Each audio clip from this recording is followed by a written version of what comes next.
8:31 a.m. John Lewis shares final message to young Americans in New York Times op-edIn. An op-ed written by Lewis shortly before his death and published by the New York Times the day of his funeral, the civil rights icon delivered a final message to young Americans as the nation faces a reckoning sparked by the death of George Floyd in late May.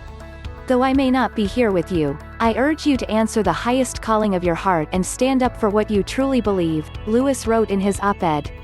In my life I have done all I can to demonstrate that the way of peace, the way of love and nonviolence is the more excellent way. Now it is your turn to let freedom ring. The late congressman wrote that in the final days of his life, he was inspired by the protests against racial injustice and police brutality that were spurred by Floyd's death at the hands of a Minneapolis police officer, and said that movement is what drove him to visit Black Lives Matter Plaza in downtown Washington, D.C., even though he was admitted to the hospital the day after his visit on June 7. Emmett Till was my George Floyd. He was my Rayshard Brooks, Sandra Bland and Breonna Taylor, Lewis wrote, noting that Till was 14 when he was killed, and I was only 15 years old at the time. The late congressman reflected on the lessons he learned from Martin Luther King Jr. and encouraged young Americans to exercise their right to vote, writing, "The vote is the most powerful nonviolent change agent you have in a democratic society."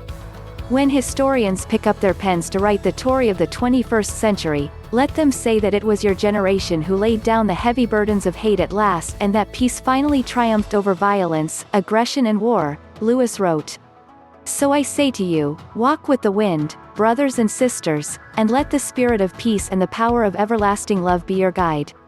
Updated 5:30 a.m. The legacy of John Lewis dedicated his life to fighting for civil rights and equality.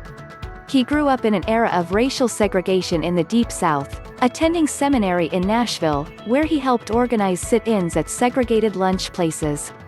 He was arrested during those demonstrations but continued his commitment to the movement. From here, inspired by Martin Luther King Jr., he continued working for civil rights as a freedom rider, challenging racial segregation at interstate bus terminals, a practice that had been deemed illegal by the Supreme Court, but persisted. In 1965, Lewis was among hundreds of activists who marched for voting rights from Selma, Alabama, to the state capital of Montgomery.